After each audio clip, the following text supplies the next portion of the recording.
여러분, 우리가 찬양을 통해서 오늘 고백했던 것 중에 사랑합니다, 나의 예수님 사랑합니다 고백했습니다. 여러분, 주님 사랑하십니까? 한 15분이 사랑하시는군요. 다시 한번 고백. 여러분, 주님을 사랑하십니까? 어떻게 여러분이 주님을 사랑한다고 확신하십니까? 누군가 여러분에게 당신이 주님을 사랑한다면 그 증거를 대보시오, 뭐라고 하시겠습니까? 주님을 사랑하니까 저희가 교회 나오죠. 주님을 사랑하니까 우리가 직분을 받고 헌신하죠. 헌금도 하고 봉사도 하고 하는 거 아니겠습니까? 그런데 성도님들, 말씀을 보니까요, 우리가 신앙생활 하는 것과 주님을 사랑하는 것이 별개더라고요. 어떤 분들은 얘기합니다. 내가 찬양할 때 마음이 뜨겁습니다. 기도할 때 주여 주여 부르짖으면 시원합니다. 하나님 말씀을 들을 때 감동이 옵니다. 그럼 제가 사랑하는 거 아닙니까? 성도님들, 감정적으로 하나님을 사랑한다고 우리가 얘기할 수 있지만 그것이 진정한 사랑이 아닐 수 있더군요. 말씀을 보니까 그래요. 예수님이 사역하던 2000년 전에 이스라엘 백성들 가운데 가장 신앙생활을 잘하는 사람들이 있었습니다. 그들은 바리새인들이고 사두개인들이고 율법학자들이었습니다. 우리가 바리새인 하면 되게 나쁜 인식을 갖는데 사실은 굉장히 좋은 말입니다. 거룩한 사람들입니다. 나라의 지도자들입니다.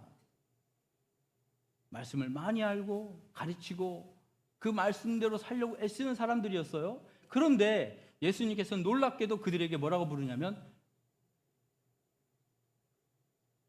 당시에 심한 욕을 하셨어요. 독사의 자식들아. 우리나라 말로 굳이 번역하면 이 멍멍이 자식들아 정도 될 것 같아요. 심한 욕을 하신 거예요. 누가복음 6장 46절, 그들에게 주님 뭐라고 하냐면 너희는 나를 불러 주여 주여 하면서도 어찌하여 나의 말하는 것을 행치 아니하느냐. 너희들이 주님을 누구보다 사랑한다고, 택함받은 선민이라고 자긍심은 갖지만 정작 하나님을 사랑하지 않는구나. 그것을 무엇을 통해서 안다고요? 말씀을 지키지 않는데요. 이 얘기를 하시고 그 다음 한 말이 뭐냐면 반석 위에 집을 지으라. 물이 홍수가 나고 창수가 나고 비바람이 왔을 때 떠내려가지 않으려면 반석 위에 집을 져라. 반석 위에 집을 짓는다는 게 뭐라고요? 말씀을 듣고 행하는 것이다. 는 것입니다.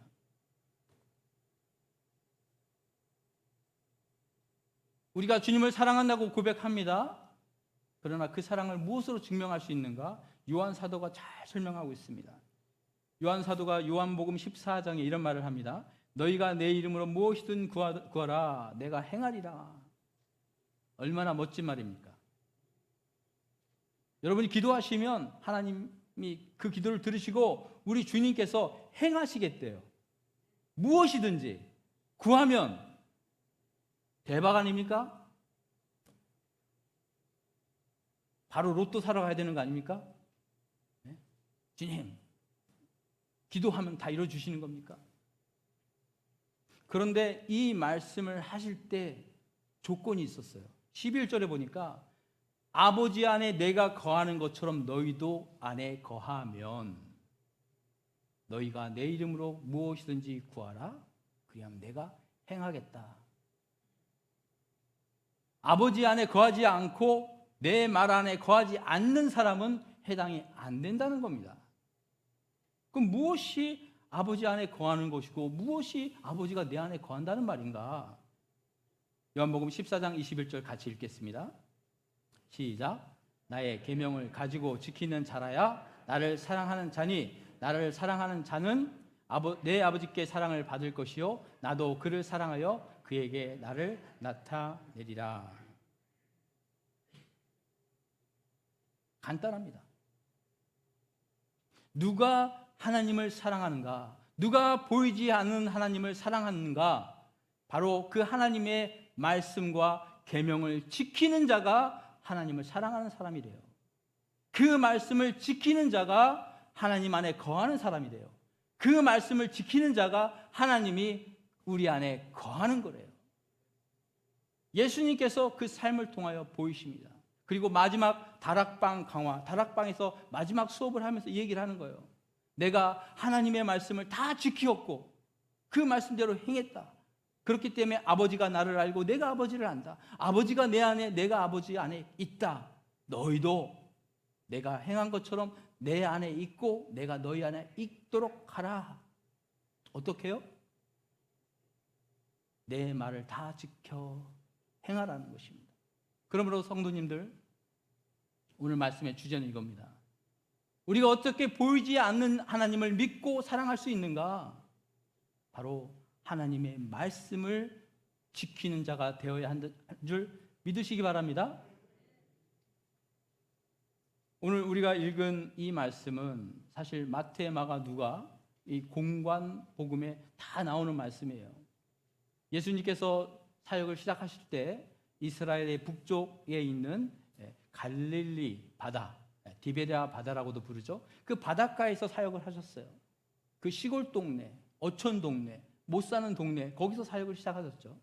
사람들이 예수님이 가르치면 사람들이 모입니다. 말씀도 듣고 병고침도 되고 주님께 모였어요. 근데 예수님께서 비유의 말씀을 하십니다. 비유. 수수께끼 같은 비유의 말씀을 하세요. 왜 그러시냐면 비유는 누군가는 듣고 깨닫지만 누군가는 깨닫지 못하도록 하는 것입니다. 모든 사람에게 열려있지 않다는 거예요. 여러분, 천국 복음의 말씀이 모두에게 열려있지 않은 걸 여러분 믿으십니까? 네. 여러분은 지금 특별한 하나님의 부르심으로 이 자리에 오셔서 하나님 말씀을 듣고 계신 거예요. 예수님께서 숙소로 돌아오셔서 제자들에게 이 비유의 말씀을 풀어서 설명해 주십니다. 11절 말씀 우리 한번 보겠습니다. 11절 첫 절 말씀이 이 비유는 이러하니라. 씨는 하나님의 말씀이요. 예수님의 비유는 그것이죠. 어떤 사람이 씨를 뿌리는데 그 씨가 더러는 길가에 뿌려지고 더러는 돌짝밭에 뿌려지고 더러는 밭에 뿌려졌는데 가시나무가 자라서 그 기운을 억누르고 또 더러는 일부는 좋은 땅에 떨어져서 30배, 60배, 100배의 결실을 얻는다. 이 말을 하는 거죠. 이 비유에 대한 해석이 여러 가지 될 수 있지만 오늘 예수님께서 뭐라고 합니까? 씨는 하나님의 말씀이다. 저는 여러분에게 지금 씨를 뿌리고 있습니다. 이 씨는 하나님의 말씀의 씨앗입니다. 잘 받으셔야 돼요. 가끔씩 제가 하나님 말씀 씨앗 말고 다른 것도 뿌릴 때가 있어요. 그럴 때는 걸러내셔야 돼요. 12절 말씀 보니까 길가에 있다는 것은 말씀을 듣는 자니, 여기서 세 가지 마음이 나오는데 바로 하나님의 말씀을 제대로 받지 않는 사람들의 마음, 상태를 설명합니다.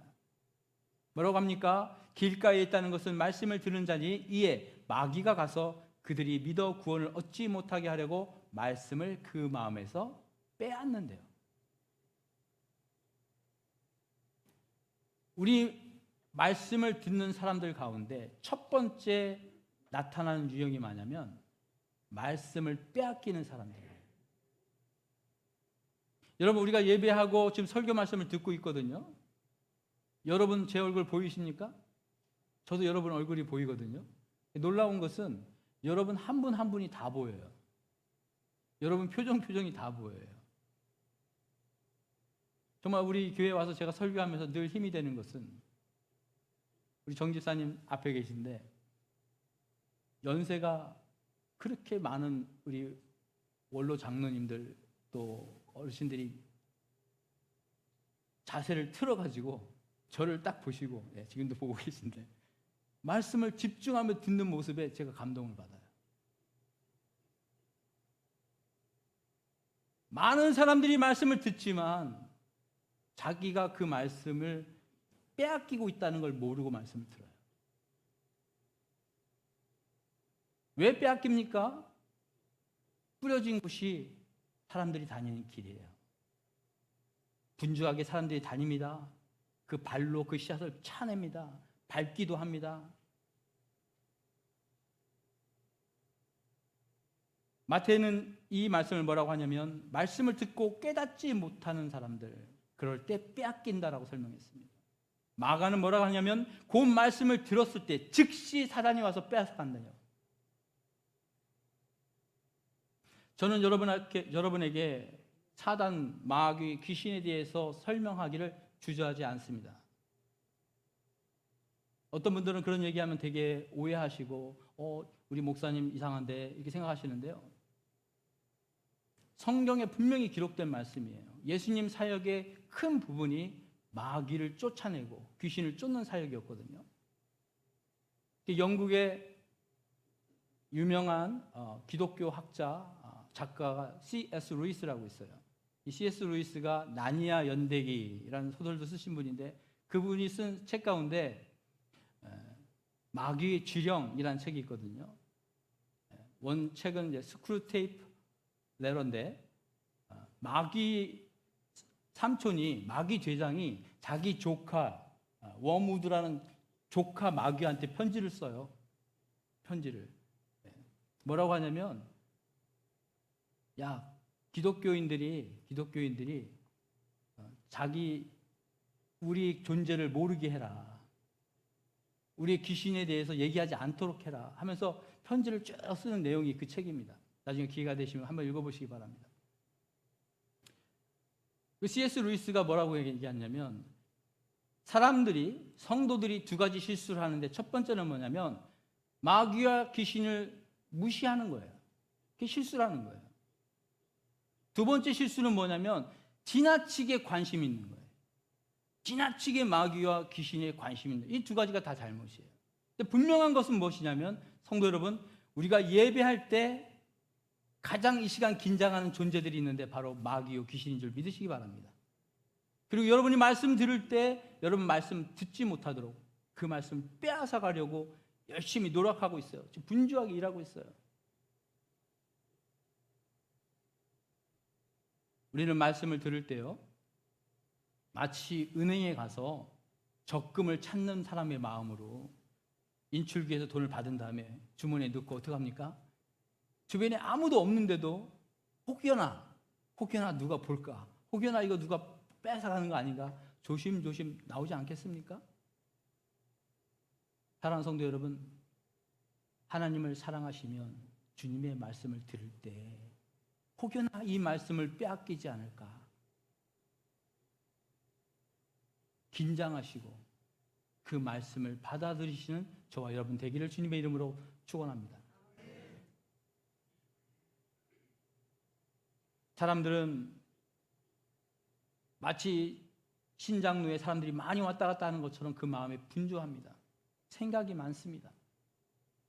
그렇기 때문에 씨앗이 떨어져도 그 씨앗이 땅속에 박히질 않고 뿌리를 내리지 못하고 그냥 굴러다닙니다.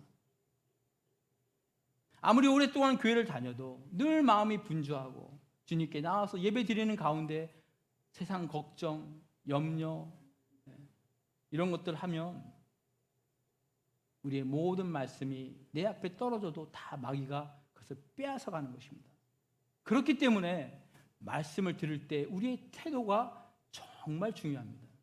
여러분, 말씀을 듣는 태도가 하나님의 믿음의 태도입니다. 말씀을 듣는 여러분의 자세가 하나님에게 대하는 여러분의 자세입니다. 말씀을 사랑하는 것이 하나님을 사랑하는 것입니다. 말씀은 교훈이요, 말씀은 인간의 지식이다 생각하시는 분은 하나님의 말씀도 그렇게 생각하시는 거예요.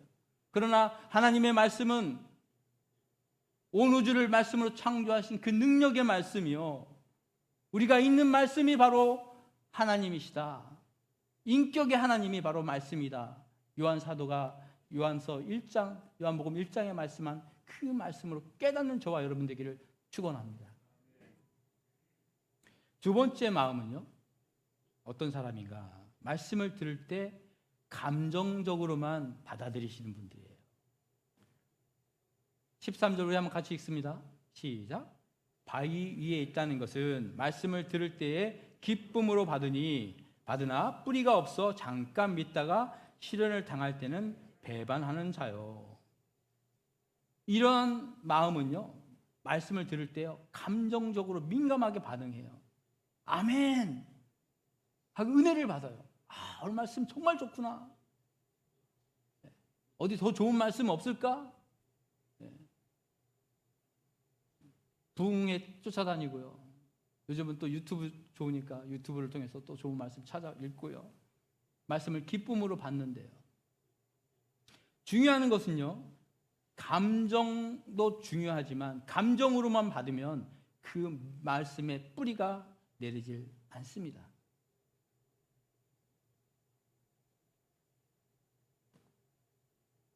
열심히 듣고 말씀을 듣는 순간 뭔가 되는 것 같고 깨닫는 것 같고 기쁨이 찾아오지만 바로바로 흥미를 잃어버려요. 기도하러 가면 막 눈물을 흘리고 회개하고 주님을 부르짖습니다. 그런데 좀 지나면 냉랭해져요. 감정적인 신앙은 처음엔 좋을지 몰라도 자라나질 못합니다. 목사님이 설교할 때 좋은 예화, 재미있는 예화 하면 귀를 탁 엽니다. 근데 갑자기 십자가 얘기하고 고난 얘기하고 나하고 상관없을 그런 얘기하면 귀를 탁 닫아버립니다. 내가 인정하는 설교는 은혜 받는 설교요, 내가 납득이 안 되는 설교는 은혜 못 받는 설교가 되어버리고 맙니다. 여러분, 교회에서 나 오늘 예배 시간에 은혜 받았어, 오늘 성가대 찬양 보고 은혜 받았어. 무슨 은혜를 받았다는 겁니까? 여러분, 은혜는요, 자격 없는 사람이 받는 것이 은혜입니다. 가치 없는 사람이 가치를 인정받는 게 은혜예요. 내 안에 죄악이 발견되어지고 나의 부족함이 드러나고 나의 악한 것들이 말씀을 통해 깨달아지는 것, 그것이 은혜예요. 오늘 말씀 들으니까 내 마음이 시원하던데, 재밌던데, 오늘 성가대를 보니까 화음이 멋있던데 은혜 받았어. 아니요, 그건 은혜가 아닙니다. 나한테 좋다는 거잖아요. 내 마음에 들었다는 거잖아요. 내가 지금 하나님 자리에 앉아 있는 것이에요. 여러분, 주의해야 됩니다. 여러분, 은혜는요, 나를 낮추고 나를 깨트리는 것이 은혜인 줄 믿으신 여러분 되시길 주님의 이름으로 권면합니다. 그것이 은혜입니다. 은혜의 자리로 나가는 것입니다. 이처럼 감정적으로만 내 마음에 드는 것만 쫓아가는 그런 말씀을 쫓는 사람들의 유행어가 있어요. 뭐냐면, 나 시험 들었어요. 내 마음에 들면 은혜 받았다고 하고 내 마음에 안 들면 시험 들었다고 그래요. 여러분들은 오래 신앙생활을 했는데 왜 이렇게 시험을 자주 듭니까? 어느 날은 목사님이 안 쳐다봤다고 시험 들고, 어느 날은 목사님이 나를 똑바로 쳐다보던데 하고 시험 들고.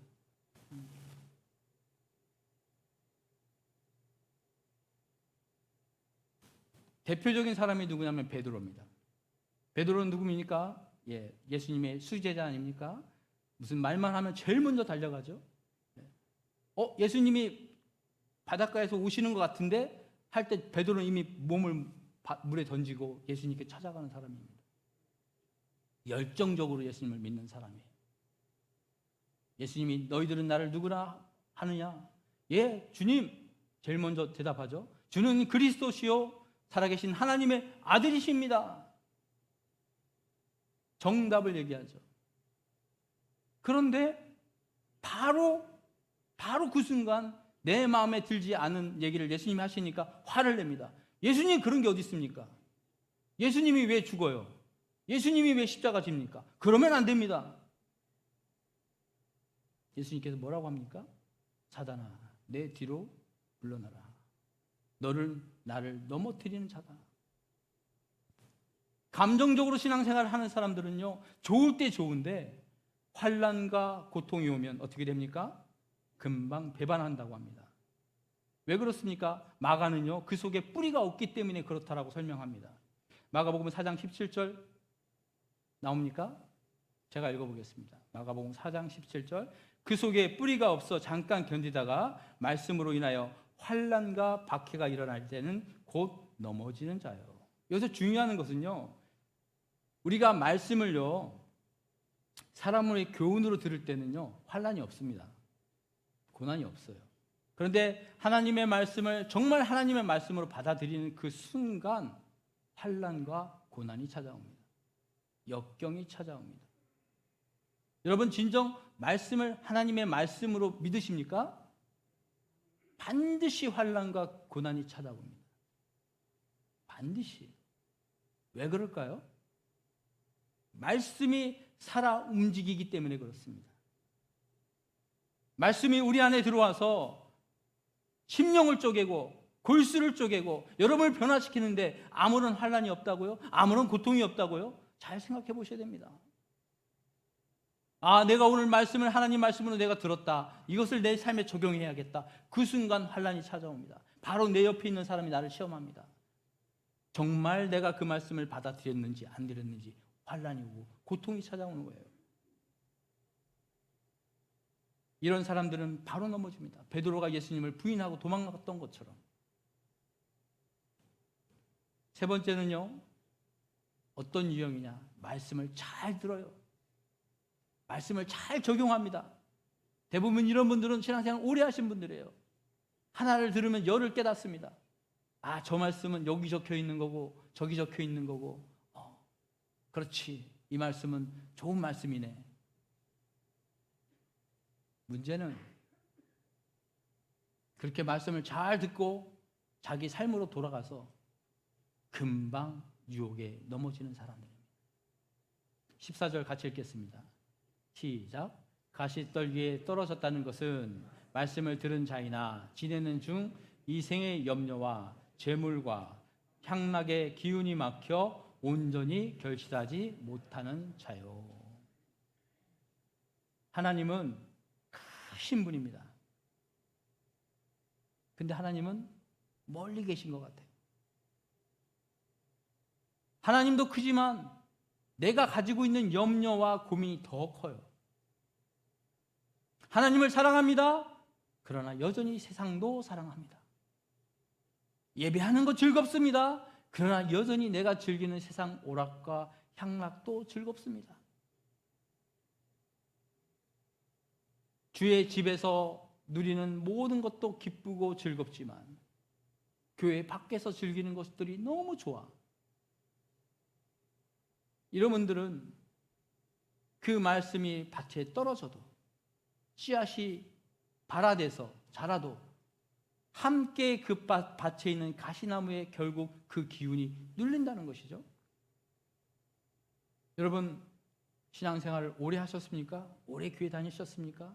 그러면 이제 여러분 신앙이 많이 자라야 하지 않습니까? 근데 놀라운 것은 신앙생활을 오래 했음에도 불구하고도 신앙이 여전히 어린아이와 같은 신앙인 경우가 많이 있더라고요. 종종 있더라고요. 특별히 인격적인 변화가 일어나지 않는 거예요. 왜 그럴까? 왜 그럴까? 오늘 이 말씀을 잘 생각해 보시기 바랍니다. 우리의 믿음이 자라나야 되는데 믿음과 함께 다른 것들이 자라나고 있다는 것입니다. 그것은 뭐라고 얘기합니까? 이생의 염려래요. 여러분, 주의 말씀을 들을 때 여러분 안에 있는 염려를 뽑아내시기 바랍니다. 우리 밭에 있는, 마음밭에 있는 염려의 자갈들을 다 뽑아내셔야 돼요. 재물과 향락에 대한 사랑, 여러분 제거하셔야 합니다.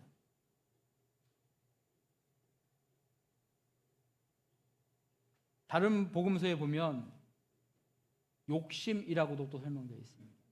욕심은 세 가지가 있죠. 육신의 정욕, 안목의 정욕, 이생의 자랑입니다.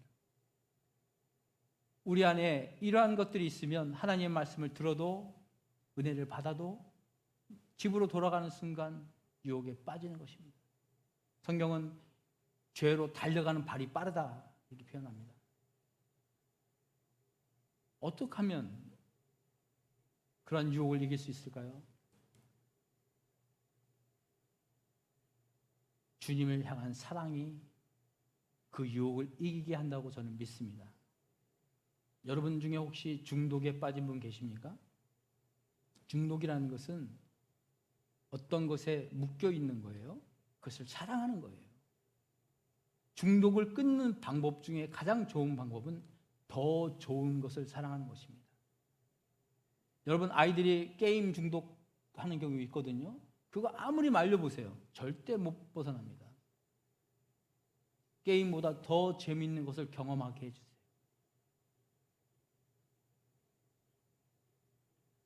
여러분, 우리 안에 있는 여러 가지 죄들을요, 어떻게 우리가 씻어내는가? 죄의 속성을 씻어내는가?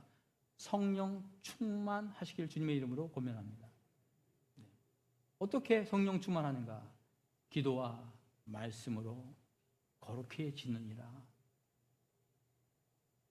내 마음 밭에 씨를 뿌리는 것으로 끝나는 것이 아니라 그 밭을 잘 기경해야 돼요. 옥토로 만들어야 돼요. 어떻게 해요? 그 안에 있는 잡초들을 뽑아내야 되는 것입니다. 돌을 뽑아내야 되는 거예요. 성령 충만하시기 바랍니다. 우리는 성령을 받았습니다. 어떻게 해요? 예수님을 믿을 때, 예수를 주라 시인할 때 여러분 가운데 성령이 임하신 줄 믿으시기 바랍니다. 그 성령님은 절대 떠나지 않습니다. 여러분과 같이 하십니다. 여러분과 함께 하시고 여러분과 교통하시는 분이에요. 중요한 것은 성령 충만하셔야 돼요. 성령 충만이라는 말은 성령의 능력을 의미합니다. 그래서 기도하는 겁니다. 그래서 말씀 보는 거예요. 성령님 내 안에 계신데 기도하지 않고 말씀 보지 않고 붙들지 않으면 내 안에 계신 성령님 뭐하고 계십니까? 한탄하신대요. 한탄하셔요. 말씀을 통하여 기도를 통하여 성령 충만하실 때 우리를 넘어뜨리는 유혹과 우리를 쓰러뜨리는 그런 모든 것들을 여러분 극복하실 줄 믿습니다. 마지막입니다. 마지막으로는요, 좋은 땅이 있습니다. 15절 같이 읽겠습니다. 시작. 좋은 땅에 있다는 것은 착하고 좋은 마음으로 말씀을 듣고 지켜 인내로 결실하는 자이다. 누가는요, 이 좋은 땅을 착한 땅이라고 얘기했네요. 착한 땅. 이 착하다는 말이 좋다는 의미가 있습니다. 말씀을 듣고 지키고 인내하는 것이 착한 땅이래요. 그냥 말씀 듣는 것으로 끝나는 것이 아닙니다. 듣고 지키고 인내한다. 마태는 특별히 여기에서 듣고 깨닫는 것을 강조합니다. 우리가 들을 때 그냥 듣는 것으로 끝나는 것이 아니라 깨달으라는 거예요. 그것이 좋은 땅이라고 얘기합니다. 마가는요, 말씀을 듣고 받아들이라고 또 강조를 합니다. 말씀을 듣고 나에게 적용하라는 거예요. 그것이 좋은 땅이라고 얘기합니다. 이 세 개의 공간 복음들이 각각 다르게 이 비유를 설명하지만 하나로 묶어서 생각해보면 결국은요, 하나님의 말씀이신 그 씨앗을 잘 받아들이는 좋은 밭이 되려면 말씀을 듣기만 하는 것이 아니라 그것을 깨닫고 나에게 적용하고 지키라는 것입니다. 여기에 중요한 것이 뭐냐면 인내가 있더라고요. 인내. 말씀을 듣고 지키기 위하여 우리에게 필요한 것이 바로 인내라고 합니다. 저는 한때 저희 집마당에 이렇게 텃밭이 있었던 적이 있습니다. 텃밭이 지금 강단 정도 폭이 되고 넓이 이 정도 되는데 반 정도 되는 넓이에요. 그래서 저희 어머니께서 오셔가지고 그곳에 부추도 심고 파도 심고 쑥갓도 심고 상추도 심고 다 심었어요. 너무나 좋습니다. 매일 아침마다 가서 상추 뽑아서 먹고 쑥갓 뽑아서 먹고 다음날 가보면 또 자라있고 너무 좋은 거예요. 너무 좋은데 1년을 넘기지 못했습니다. 왠지 아십니까? 아침마다 벌레 잡는 일이 너무 심한 거예요. 물론 저보다는 제 아내가 하는 일이었어요. 아침에 젓가락 딱 갖고 가서 뭐 합니까? 달팽이 잡고 애벌레 잡고 잡는 거예요. 그 보이지도 않는 그 민달팽이가 어디서 나타났는지 와가지고 아침 내 상추를 다 갉아먹어요. 다 뜯어먹고. 예. 평상시에 나비들이 날아다니면 아 예쁘다, 나비가 예쁘네.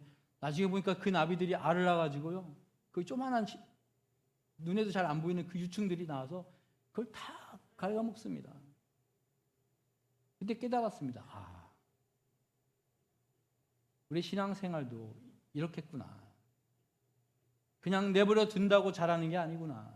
누군가는 그것을 벌레를 잡아주고 잡초를 뽑아주는 이 수고가 있는 거구나. 사랑하는 성도 여러분, 오늘 말씀의 제목이 뭐였습니까? 보이지 않는 하나님을 사랑하는 방법. 하나님은 보이지 않습니다. 하나님은 영이시기 때문에 그렇습니다. 근데 우리가 어떻게 하나님을 사랑할 수 있습니까? 오늘 말씀을 보니까 하나님이 주신 말씀을 사랑하는 것이 하나님을 사랑하는 것이라고 이야기하고 있습니다. 이 말씀을요, 우리 자신에게 적용하는 시간 되었으면 좋겠습니다. 한번 눈을 감고 나는 그동안 정말 하나님을 사랑했는가? 아니면 하나님도 사랑하고 세상도 사랑했는가? 나는 정말 하나님의 말씀을 듣고 지키고 인내하며 열매 맺는 자인가? 아니면 내가 좋을 때 말씀을 듣고 내 마음에 들지 않으면 그 말씀 무시하던 사람인가? 나는 열심히 신앙생활하고 말씀을 듣는데 자꾸 실족하고 넘어지지는 않는가? 아직도 내 안에 파리들을 끌어들이는 더러운 것들이 남아있지 않는가? 주님, 이 시간 깨닫게 해달라고 우리 한번 기도하겠습니다. 주님이 사랑합니다. 주님이 사랑합니다. 얼마만큼요? 저들보다 더 사랑하게 하여 주시옵소서.